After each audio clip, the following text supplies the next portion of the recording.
श्री शिवाय नमस्तुभ्यम। जय माता दी। दोस्तों, आप सबका मेरे चैनल में स्वागत है। सावन महीने की शिवरात्रि 14 अगस्त 2023 सोमवार को है। सावन की शिवरात्रि पूजन और अभिषेक 14 अगस्त 2023 सोमवार के दिन रात्रि को 9 बजे से रात्रि 10 बजे तक किया जाएगा। सावन शिवरात्रि पर पार्थिव शिवलिंग के लिए अगर आप ब्राह्मण है तो श्वेत मिट्टी का शिवलिंग बनाए, अगर कोई वैश्य है तो वह पीली मिट्टी का शिवलिंग बनाए, अगर कोई क्षत्रिय है तो वह लाल मिट्टी का शिवलिंग बनाए और कोई शूद्र है तो वह काली मिट्टी का शिवलिंग बनाए।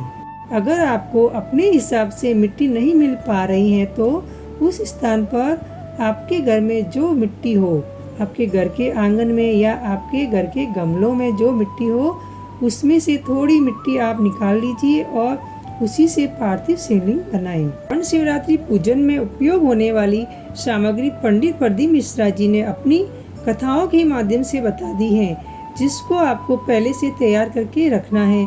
जिस पूजन सामग्री से आप सभी शिवरात्रि की पूजन को सभी लोग करने वाले हैं। सावन शिवरात्रि की पूजन सामग्री इस प्रकार है: 1 लोटा जल, 21 गेहूं के दाने, 5 कमल गट्टे, 108 साबुत चावल के दाने, 21 नग काली मिर्ची के, 1 चुटकी काली तिल, 1 धतूरा, 7 बेलपत्र, 7 समी पत्र, 7 लाल गुलाब के पुष्प या 7 सफेद फूल।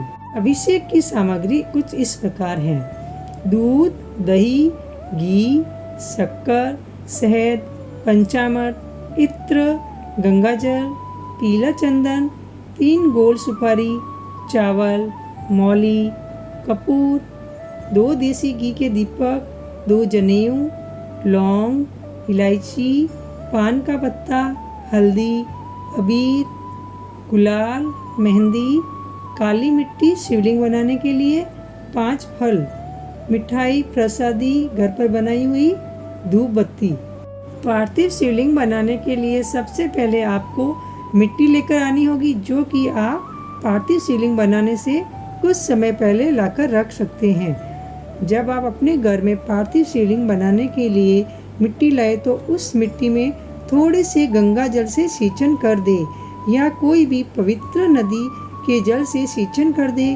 कोई पवित्र नदी ना जल ना हो तो उस स्थान पर आप थोड़े से जल से इत्र मिलाकर उससे सिंचन कर दे। थोड़ी से जल में शुद्ध देसी गाय का दूध मिलाकर उससे सिंचन कर दे। उसके बाद में आपको एक पात्र में शुद्ध जल भरना है। उस पात्र को किसी कटोरी से ढकना है और उस कटोरी के ऊपर 1 आखा चावल का दाना रखना है।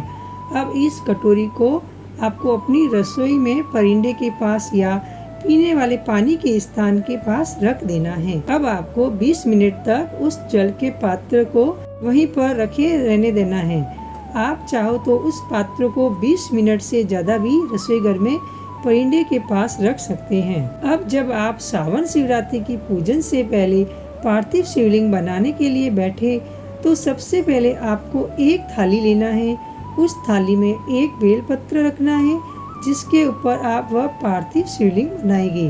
वह बेलपत्र की डंडी का मुख उत्तर दिशा की तरफ होना चाहिए। उसके बाद आपको अपनी वह मिट्टी इसी बेलपत्र के ऊपर डालनी है जो आप पार्थिव शिवलिंग बनाने के लिए लेकर आए हैं। बेलपत्र के ऊपर मिट्टी डालने के बाद सबसे पहले आपको लिंग का आकार देना है और इसे शिवलिंग के रूप में बना लेना है। आप चाहो तो सिर्फ शिवलिंग का आकार देकर इस पार्थिव शिवलिंग की पूजन कर सकते हैं, पर अगर आपका मन जलाधारी बनाने का भी है तो आप जलाधारी भी बना सकते हैं। जलाधारी बनाने के लिए आप उसी लिंग के आकार के आसपास थोड़ी और मिट्टी डाल दीजिए और जलाधारी का स्वरूप बना लीजिए। फिर आपकी पार्थिव शिवलिंग तैयार हो जाएगी। सावन शिवरात्रि को पूजन से 1 घंटा पहले आप इस पार्थिव शिवलिंग को बनाकर तैयार रख लीजिए। सावन शिवरात्रि में शिवलिंग का विसर्जन आपको किसी भी नदी, तालाब या सरोवर के पास में करना है। पंडित प्रदीप मिश्रा जी ने बताया है कि अगर आपके घर के आसपास नदी, तालाब, सरोवर नहीं है तो उस स्थान पर आप इस पार्थिव शिवलिंग की पूजा अर्चना करने के बाद इसका विसर्जन अपने घर में ही किसी वृक्ष के नीचे कर सकते हैं।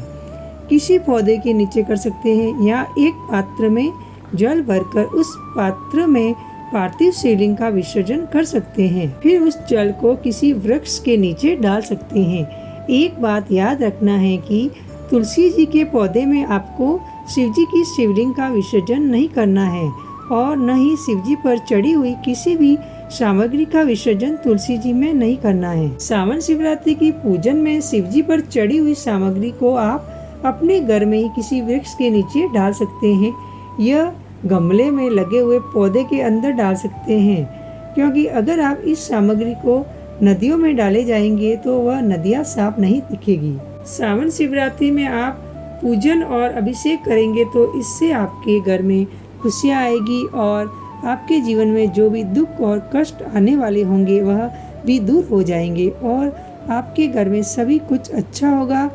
आपके घर के सभी सदस्यों पर भगवान भोलेनाथ का आशीर्वाद भी होगा और आपके घर के हर सदस्यों को अपने हर काम में सफलता भी मिलेगी। आशा करती हूँ कि आपको मेरी वीडियो पसंद आई हो तो लाइक शेयर जरूर कीजिए और अगर आप मेरे चैनल पर पहली बार आए हैं तो सब्सक्राइब करना ना भूलें और बेल बटन को प्रेस करें। इससे क्या होगा कि मैं जो भी नई वीडियो अपलोड करूँगी उसका आपको नोटिफिकेशन मिल जाएगा। तब तक के लिए जय माता दी दोस्तों।